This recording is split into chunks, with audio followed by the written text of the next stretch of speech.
I was driving back to the city late that night, and man, I was tired. You know those kinds of nights where you're just done with everything? That was me. I had been out of town for work, some boring conference I didn't even want to go to in the first place, and all I wanted to do was get home, crawl into bed, and forget about the whole weekend. The drive was long, and the road stretched on and on.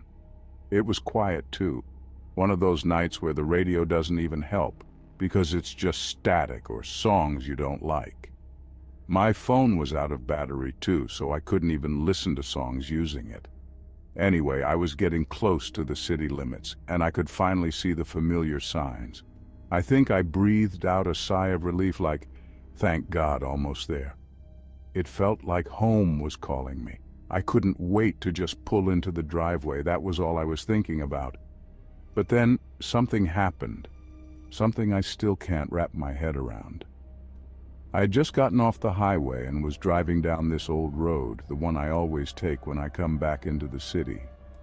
There weren't a lot of streetlights out there, so it was dark, real dark. My headlights were the only thing lighting up the road in front of me. And as I'm driving, I noticed something standing on the side of the road, kind of off to the right. At first, I didn't think much of it, probably just some tree or something, but as I got closer, I saw it. No, I really saw it. It was a person, or at least I thought it was. A woman standing on the side of the road, just still as a statue. She was wearing this old traditional dress, and her hair was long and dark, hanging over her face. At first I thought, what the hell is she doing out here, and why is she wearing that dress out in the middle of the night? It's creepy. I mean, it was late, and no one just stands out on the side of the road at that hour, wearing that outfit, right? Then it hit me. This wasn't normal. I don't know why, but something about her wasn't right. I could feel it in my gut. My heart started racing, and I slowed down a bit, trying to get a better look. But at the same time, every bone in my body was screaming at me to just keep going. As I got closer, I swear to you, her head turned, slowly, like she was watching me. But I couldn't see her face, just her hair hanging there. And then she stepped into the road. I froze. My hands clenched the steering wheel so hard that my knuckles went white. After she stepped into the road, she was just standing there, not moving, not saying anything. My headlights hit her, but she cast no shadow. I don't know why I noticed that, but I did. No shadow. I'm telling you, it was like my brain couldn't process what was happening. This wasn't some woman out for a walk in the middle of the night. This was something else. I don't know what, but it wasn't human. That's when I realized it. I don't know how I knew it, but I just knew I was looking at a ghost. My blood went cold. I wanted to scream, but no sound came out. I just stared at her.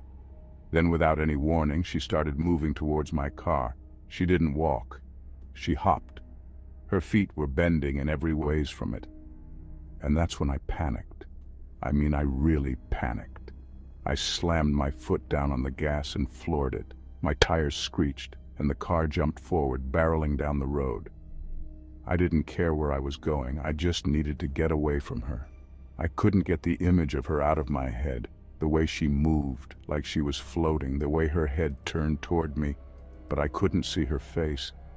I drove as fast as I could, not caring about anything else.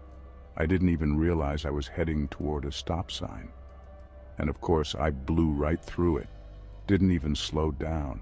I was just too freaked out, too shaken by what I had just seen. I wasn't thinking about traffic laws or anything like that. All I cared about was putting as much distance between me and that thing as possible. And wouldn't you know it? As soon as I went through the intersection, I saw the flashing red and blue lights in my rearview mirror. My heart sank. A cop, just what I needed. Crap, I muttered to myself, heart still racing from whatever the hell that thing was. I pulled over, my hands shaking on the wheel.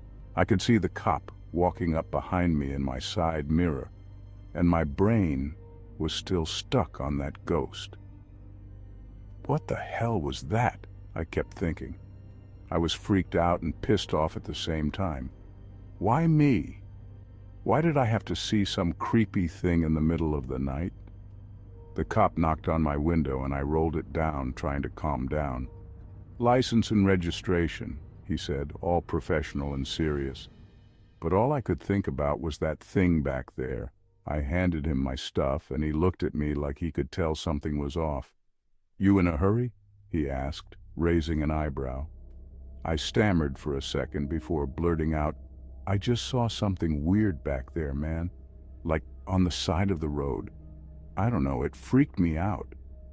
He gave me this look like he was trying to figure out if I was making it up or losing my mind. "Weird how?" he asked, still calm. I hesitated. "I don't know, man. It was like a ghost, a white figure. It wasn't moving or anything, just standing there. It looked wrong." I could tell he didn't believe me, not one bit. "All right," he said, clearly not in the mood for ghost stories at 2 in the morning. "You know you ran a stop sign, right?" I sighed. "Yeah, I know. I wasn't thinking straight. That thing just freaked me out." He went back to his car and I sat there stewing. I mean, seriously, I was pissed. I wasn't even mad at the cop. He was just doing his job. But that ghost, that was another story. Why did I have to see that thing? I'm just trying to get home. And now I've got a ticket because of some creepy phantom haunting the side of the road. Who does that? Who just stands there in the middle of nowhere, freaking people out? The cop came back, handed me a ticket, and told me to slow down. I nodded, not really listening, and just drove off as soon as he let me go. But the whole time I was fuming. My mind kept going back to that ghost. Like, what the hell did it want? Was it just there to mess with me, make me screw up and get a ticket? I was so pissed off I could barely see straight. When I finally got home, I didn't even bother to unpack. I just went straight to bed. The next morning I even tried to look up stories about ghosts in the area to see if anyone else had seen her, but I couldn't find anything. It was like she was just there for me, like she had picked me for some reason. And the more I thought about it, the more pissed I got. Why me? Why did she have to scare the crap out of me and ruin my night? I paid the damn ticket too. Man, I was pissed. Every time I looked at the receipt for it, I felt my blood boil all over again. So, fast forward a few months after paying the ticket. I was coming back into the city late one night again, just like before. I had gone to visit a relative out of town, and the drive back was dragging on, just like last time. I wasn't expecting anything. I had kind of put that whole ghost thing out of my mind. But as I rolled into the city, passing the same stretch of road, my stomach dropped. I didn't want to look, but I couldn't help myself. I glanced over to the side of the road and, yep, there she was, the same ghost, standing there, all pale and creepy, just like before. And this time, I wasn't scared. Oh no, I was mad. I had paid a damn ticket because of her. I had lost sleep thinking about her. So I did the only thing that made sense at the time. I rolled down my window, stuck my arm out, and gave her the middle finger. Yeah, you heard me right. I flipped her off. I wasn't playing around this time. As I sped past, I swear I saw her flicker for a second, like she was surprised, maybe. Who knows what ghosts think? But I didn't stick around to find out. I kept driving, laughing to myself. It felt good, you know, like I had won or something. I swear, after that I never saw the ghost again. I'd still drive down that road from time to time, but nothing. No creepy lady standing there, no weird feeling in my gut, just the usual quiet, empty road. I don't know if it was the middle finger that did it, or if she just moved on to freak out someone else, but I was done with her. Sure, she might still be haunting some poor soul somewhere, but she wasn't haunting me anymore. Good riddance, right? That's it for now. I hope you enjoyed these stories. If you did, check out more of my videos on the screens above or visit my channel for even more. Don't forget to subscribe for future updates. Stay safe and take care.